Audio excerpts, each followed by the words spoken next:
you're not crazy for wanting something more. And you're not ungrateful for questioning whether your current path still fits. You've grown, your priorities have shifted. The world isn't the same as it was 5, 10, or 20 years ago.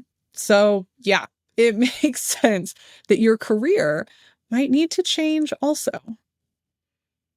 But the second that that thought creeps in, fear is usually right behind it. It's too late. I'd have to start over. I can't afford to lose everything that I've built in this career. Let me stop you right there. Changing careers doesn't always mean starting from scratch. And it doesn't mean throwing away everything that you've built in your career. This episode is going to be about making a pivot with strategy, self-awareness, and confidence, no matter how long you've been in the game. We're going to talk about what is behind any fear that you might have and how to decide if a career change is right for you. Welcome to Control Your Career. I'm Julia Toothacre, your strategic career consultant, and I'm so glad that you're here. This podcast is all about helping ambitious professionals take control of their career with clarity and confidence. This season, we are talking through real career challenges, and this episode is for anyone that has been asking themselves, is it too late to change careers? This comes up a lot with my mid-career to late career clients who are really successful on paper, but are starting to feel unfulfilled or stuck or just ready for something else. And what makes career change feel so hard? I know a lot of us have thought about it at one point. Heck, I've made 2 really big career changes in my time, and it felt impossible when I was going through it. But here's what we're feeling. First, identity loss, which I wouldn't really think of as identity loss so much as an identity shift, but it feels like a loss at the time. This is who I am. I have a reputation here. How can I let all of this go? And you feel very connected to the work or the career that you have because it's become a part of your identity. There's this fear of regret that seeps in. I hear this most often with my more senior career clients. What if you leave and you hate it? That is the biggest question when it comes to any type of career shift or career change, but especially later in your career. You want to know that you're going to like the next thing, or you want to know that you're going to like the next company. And sometimes that's really hard to know up front. And so there is a big fear around regret there. This is a very old term, but I think this idea of the golden handcuffs. And this is a conversation that I have with most of my clients who I would say are probably over the age of 40. This idea of the money and the benefits. And a lot of times they're in a really either prominent position or the pay is really good and they don't want to give it up. And so they feel handcuffed to the position. So it's kind of an antiquated term, the golden handcuffs, but that is one thing that I find a lot of my clients, we have to talk through is the money and the benefits and if it's worth making a change with that. And so it makes it very hard when they're confronted with that reality. Imposter syndrome is huge. I find this more for my mid-career professionals because in some ways, even though they're confident in their career, there is still a little bit of, I don't know if I'm quite there yet. And so they feel this imposter syndrome making a big switch. And some switches are really big. Some people make massive career changes. They go from one path to something completely different. That creates an even bigger gap in terms of imposter syndrome. But some people make smaller changes like an industry or a function, and it doesn't feel as big of a change, but the imposter syndrome can still be there. A lot of times it sounds like I'm too old to start over. I hear that one a lot. Or you just feel behind. You feel like if you make this switch, you're going to have to take some steps back, or you just don't have the skill set to feel confident. And so it creates that imposter syndrome. Something else that comes up for a lot of clients that makes this so hard is this idea of wasted time. And so there's a fear that we have. And if you haven't figured it out, fear is really what holds us back from making these big changes in our career. But this idea of wasted time, because maybe you have spent 10, 15, I don't even want to say 10, I want to say 15 to 20 years building a career in a specific, industry or in a specific function. And now you want to make a switch and you feel like, well, did I waste all of that time? Right.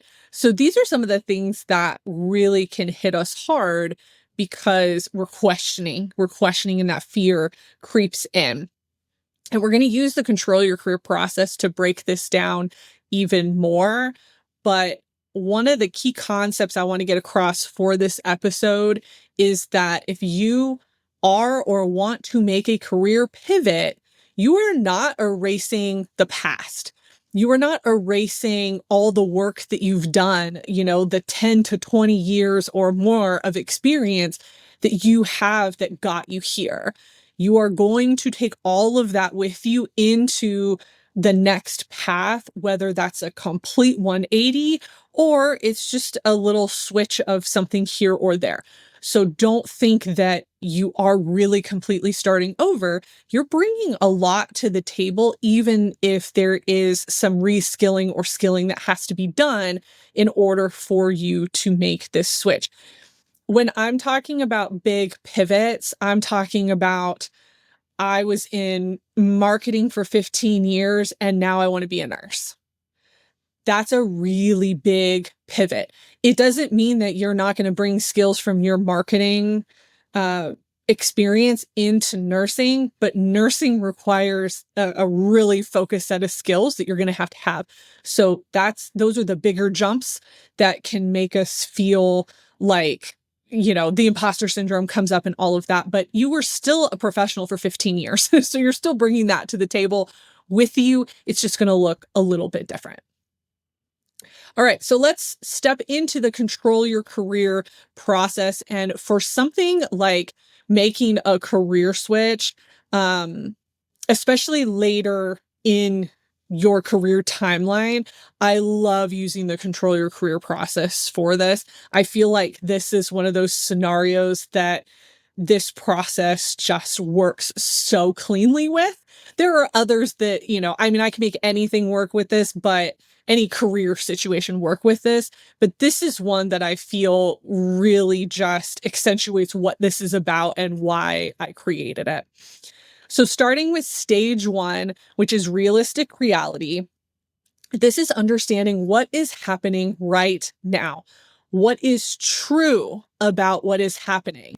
And when we are talking about making any kind of pivot, especially a big one, especially one that feels like we might be starting over in our career, we have to be very, very, very honest with ourselves. And we have to have some really hard conversations. My clients that are going through this generally will use my career advancement intensive to help process through this, because we just work through so many different aspects of their past, present, and future when it comes to that particular offer. But it allows us to dig really deep into realistic reality, which is what we have to do here. So here are some things that I want you to think about. What are parts of your current position that you really like and that you really don't like? And I would actually emphasize we need to figure out what you don't like, because if you really don't like it and you're looking at a pivot that is going to do that thing, then we need to evaluate if that's going to be worth it for you. Can you align with other things that are going to offset the thing that you don't like? Also, we have to understand where your strengths lie. Now, that's getting a little bit into stage 2, but we have to be realistic about what you enjoy and what you don't enjoy to make sure that when we evaluate the new, path that you want to take, you understand where you might really enjoy it, but also where you might fall short. And then why do you want to make this move? Why this pivot? This is really a core question for me when I'm working with a client going through any kind of major career pivot, because I want to understand the breaking point. I want to understand the catalyst that got us here, the thing that made you go, I'm done. I need something different. And you might not have had that yet, but you can feel it coming. So you might be in a different stage with it, but you have to understand what's going on. Is it the environment? So maybe the culture of the organization. Is it something going on with leadership? Is it the workload? Is there a values misalignment? There are so many different things that for people who want to make a big switch, if it's one of those things, then sometimes I'm going to say, is this worth you making a really big pivot? Here's another caveat.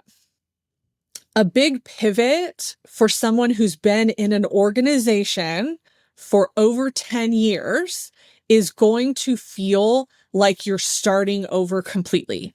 So you might be going into the same type of work. You might want to stay with the same function and even in the same industry, but you want to switch companies.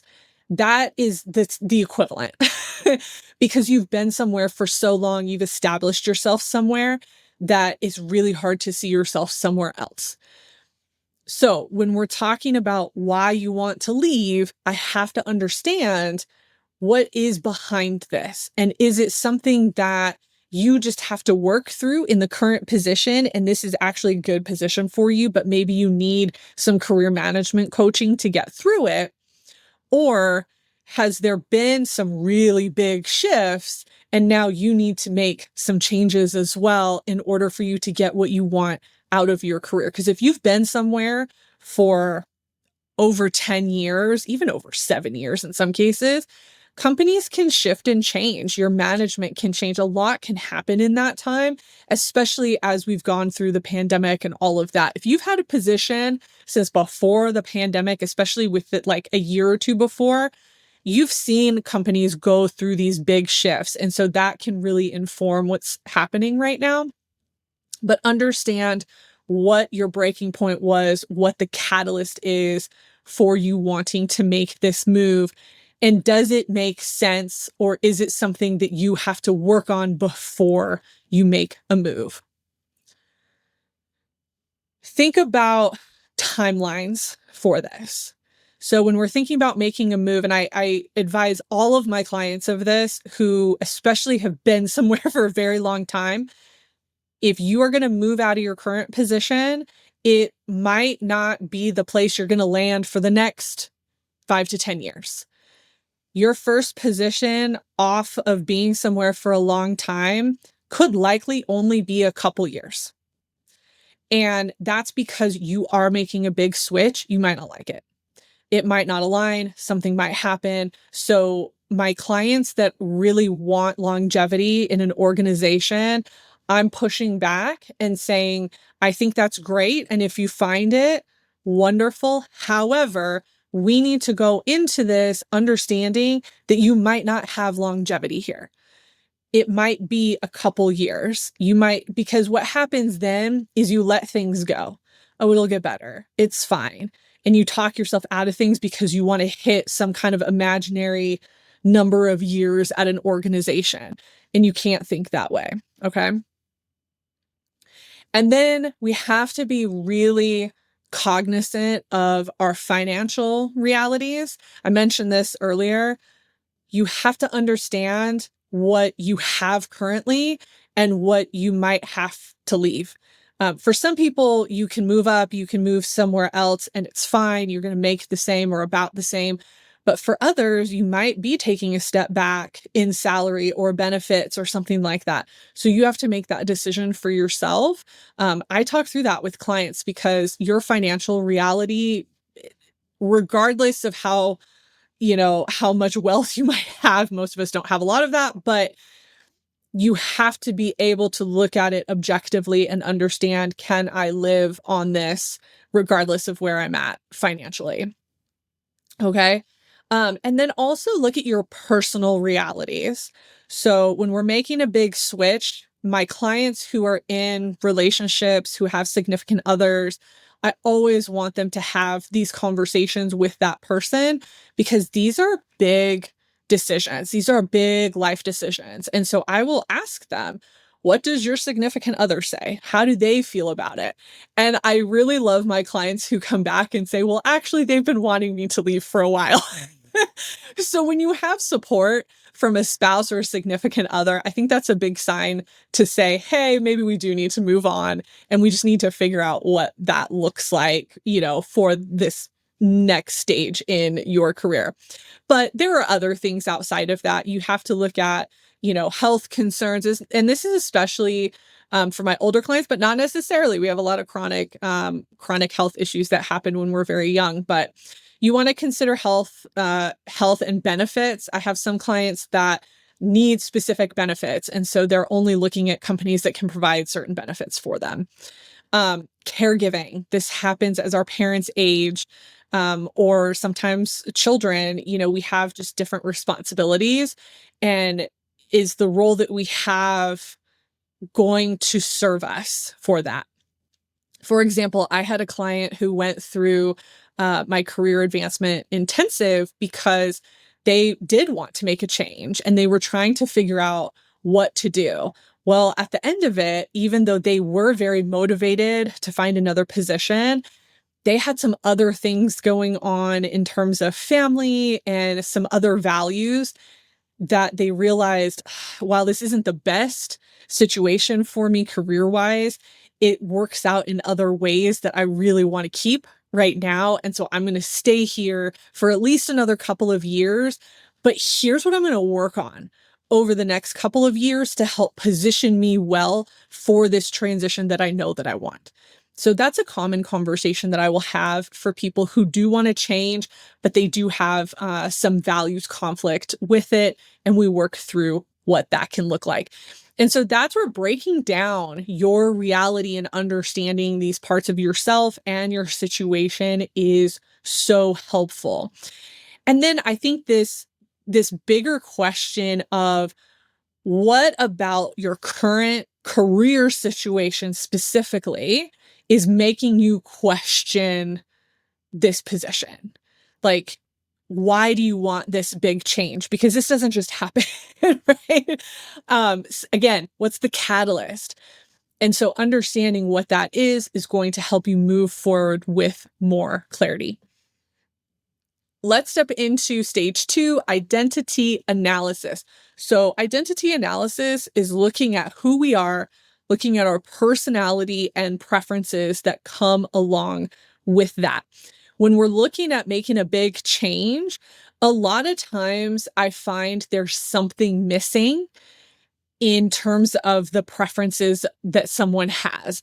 And so we have to look at a lot of different aspects to understand what need is not being met. So some of that you might uncover in realistic reality.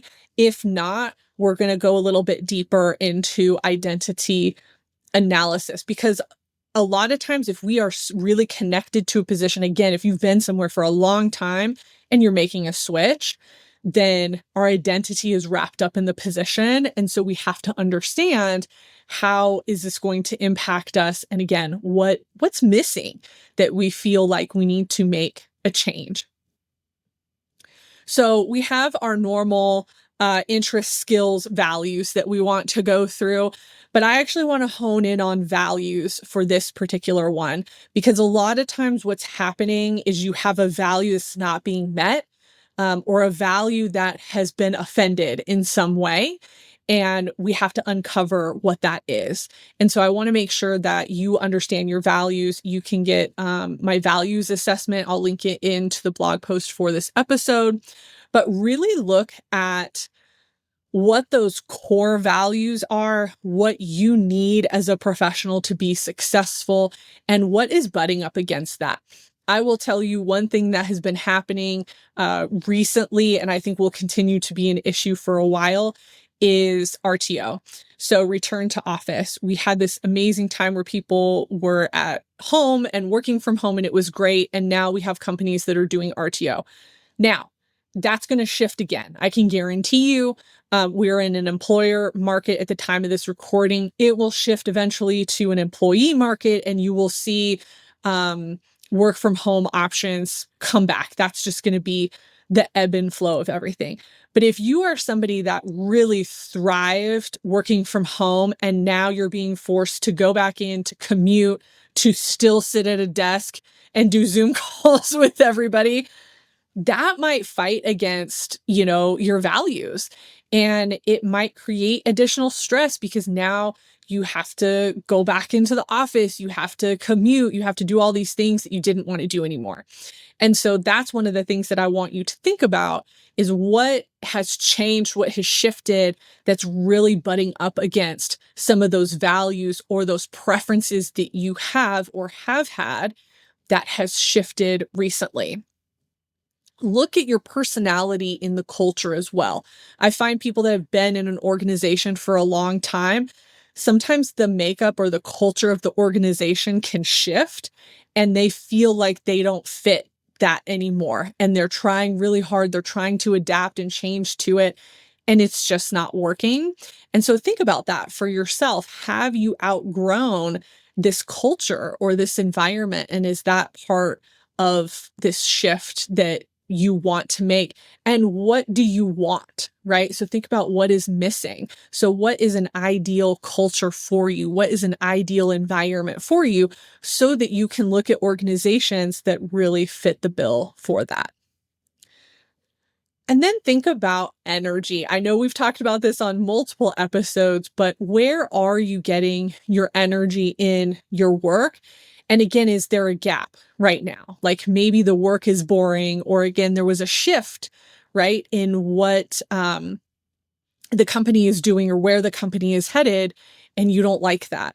I had a client a few years ago that had a really big values conflict that also ended up in like an energy conflict because the way the organization was going conflicted with their values, but then their work changed and their projects changed.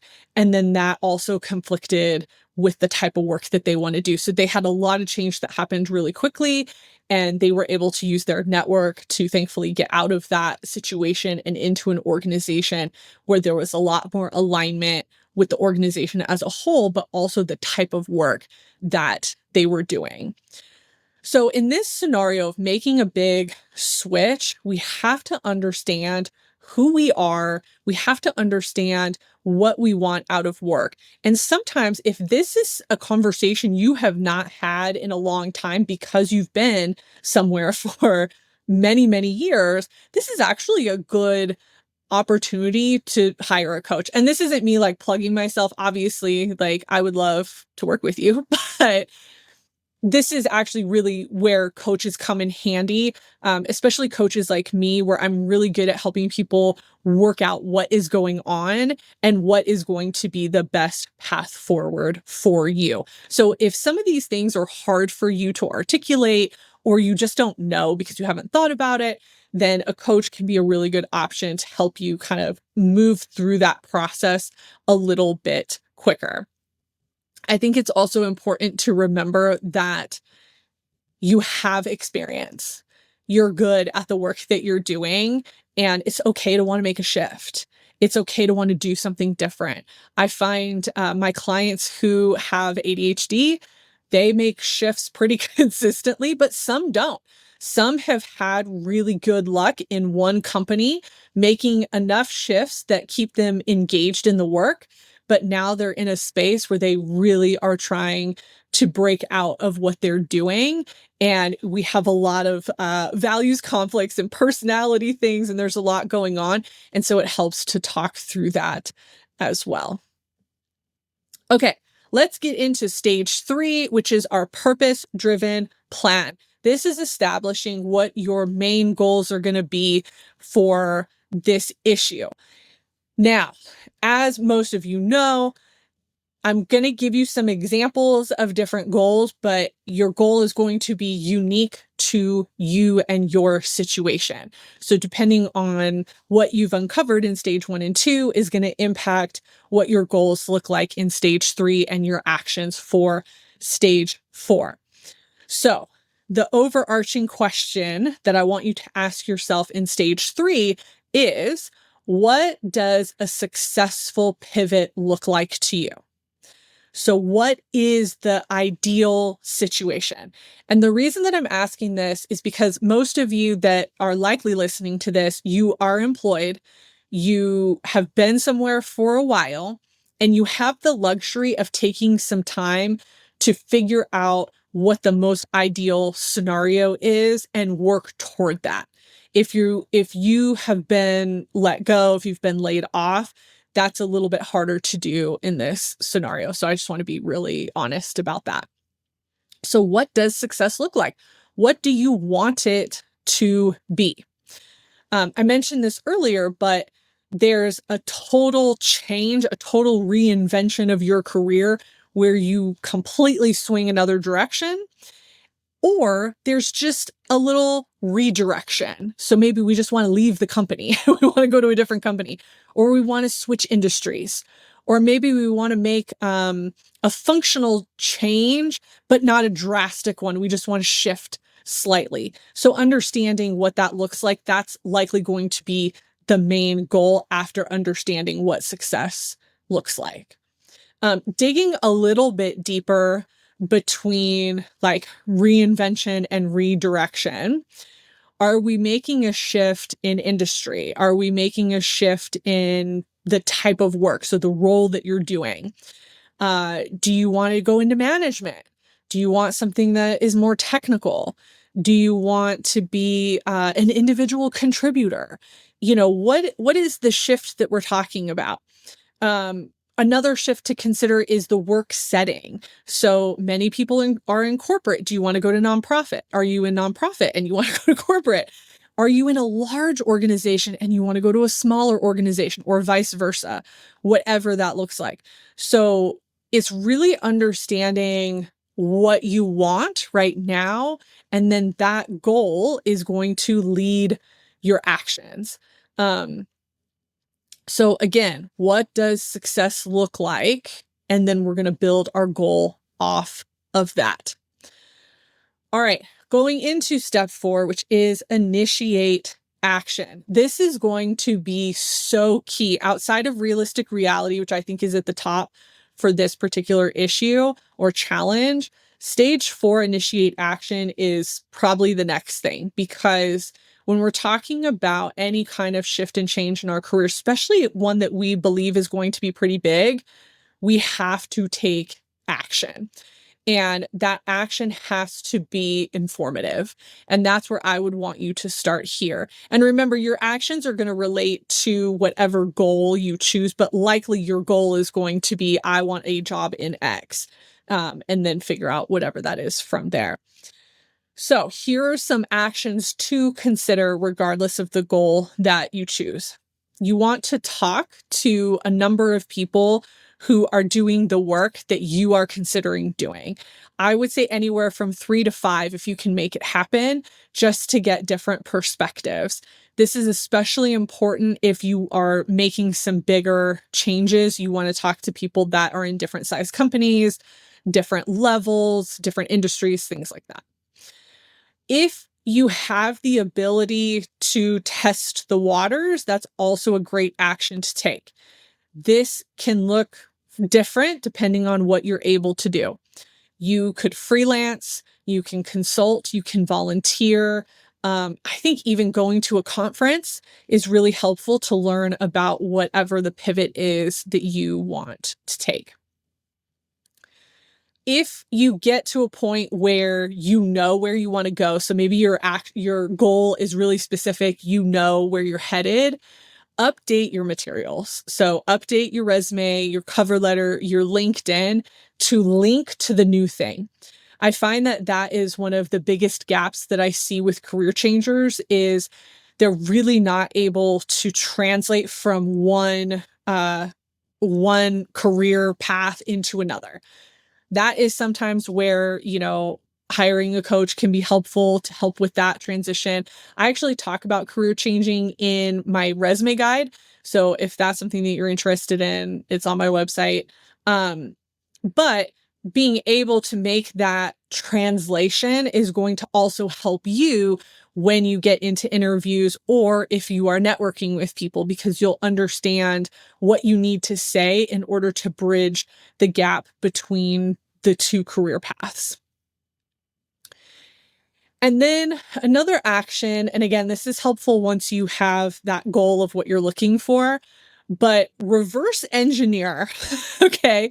So look at the goal that you have and then work your way back and say, hey, what skills do I have for this and where do I have gaps? Because if you have major gaps, then we might need to do some upskilling, some education before you make that move. And you have to understand what that is. And then that would go into the actions as well. And then another action that I want to share, but it's actually more related to habits. So I think I might save that for the habits section. But one thing to remember when we are taking action, especially with this, take small actions. You don't have to make a big change. What's going to happen is some of you are going to be like, I need a change, and you're going to just apply to everything. I don't recommend that, especially if you are in your mid to late career. We have to make intentional changes. Now, I know that some of you will say, oh, I applied on a whim and I got it. I love that. I love that for you. That is not true of most people. And so while I'm not saying that you can't do that, when you are making a bigger change later in your career where there is more at stake, you want to be as intentional as possible so that you are making an informed decision. All right. Okay, let's move into stage 5, which is high impact habits. I think what's cool about high impact habits for this is these are going to be like short-term habits. So these aren't going to be things that you need to keep for a really long time. You just need to put them together for the length of this transition if you do choose to make the transition. So the one that I wanted to share that's also connected to actions is development habits. And this is like learning new things. And so reading about the new path that you want to go down, taking some online courses, doing informational interviews. So anything that gives you more information and helps you develop for that new path, that's what you want to be doing. I think I love my weekly check-ins, okay? But when you're really in it, doing a check-in with yourself, maybe every other week, I don't think it has to be weekly, but maybe every other week saying, do I still want to do this? Am I still in it? Because sometimes what happens is we get triggered by something that happened in the workplace that makes us want to do something new. And that has now subsided. And we have to then be honest with ourselves and go, do I still actually want this? Or was this a reaction to something that happened that I didn't like? And now we have to make some different decisions, right? Definitely track your progress through this. Celebrate small wins, celebrate knowledge that you gain, celebrate talking to people, because these are all things that are going to help you take one more step forward toward the goal that you want, or it's just going to give you more clarity of whether or not this is the thing that you want to do. You might not want to do it once you gain more information. And then also find at least 1 or 2 people, could be a spouse, but could be somebody else that is a champion for this change, that really believes that you should make this change, and make sure that you're speaking with them regularly, and maybe set up like a regular conversation to say, hey, I'm looking at going through this. You've always been a huge champion. I'd love to just check in with you, like kind of like an accountability partner just for this process, because what'll happen is you will start to doubt yourself through this, and you don't want to do that. And I don't want you to go through that. So having somebody that helps keep you going and motivates you externally for this change, I think is going to be really, really helpful. But also just understanding what support system you specifically need in order to keep going, because it's a lot to work your job and then also try to figure out this new path that you want to go down. So you definitely want that support.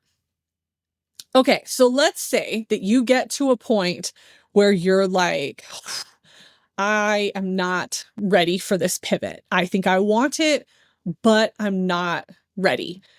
What can you do? Well, I want to harken back to the client that I talked about.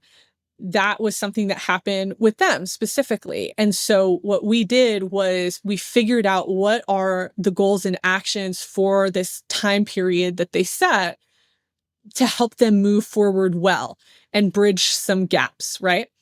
So here are some other things to think about depending on your situation. Can you make your current role more of what you want? So maybe you don't want to leave, but is there some kind of change you can make within the organization that's going to help you get more or just make you feel better in your position? Is there training that you can do, any kind of learning, exploration, networking that's going to take you to the next thing? I think that is key when you're not quite ready to leave the current position. Some companies offer a sabbatical-like situation so you can take a break. That is definitely something that I would recommend if you have the ability to do it, but I know that not everybody has the ability to do it.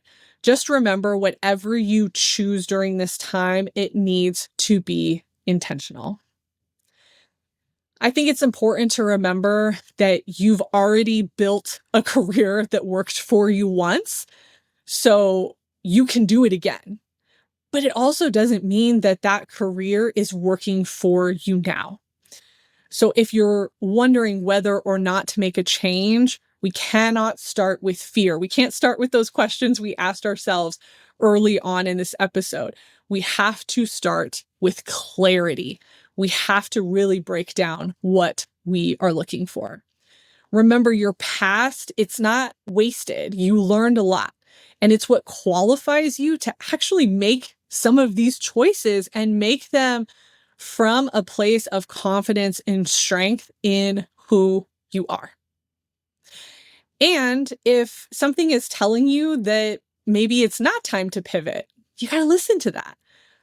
But if it is time to pivot, then you also need to listen to that. And you need to do it with strategy, intention, and control. All right. This is the last episode of this season.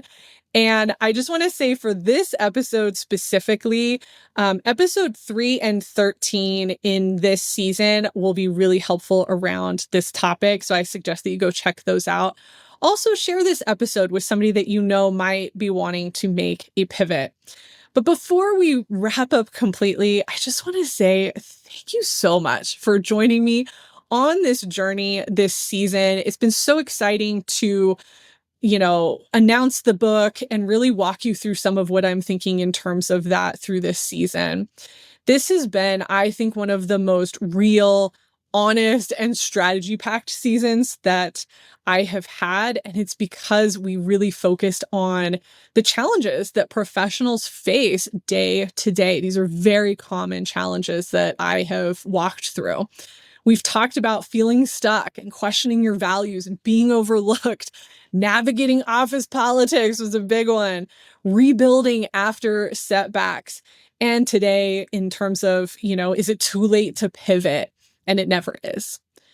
But here's what I want you to take away from this. Career growth is not linear. It never has been. It's messy. It's personal. And you need tools to help you navigate that with clarity and control. So If this season helped you rethink your approach, validate your experience, or take even one small step, then I have done what I set out to do. Please stay connected. Make sure you are subscribed wherever you are listening to the podcast so that you don't miss any bonus episodes or when next season launches. Please head to the show notes for all the different resources that I have. And if you really want to go deeper with me, get on my email list. I'm going to be sharing more about the book writing journey and then just other tips and tricks to help you with your career. But as I have said before, I'm writing a book based on the Control Your Career process. Hopefully it's coming in 2026 as I continue to keep writing. But it is packed with so much information that I'm so excited to share with you. But again, please get on that email list so that you are up to date on any of the information and updates coming up around that. Thanks again for being here, for listening, and for trusting me to be a part of your career journey. Until next time, go control your career.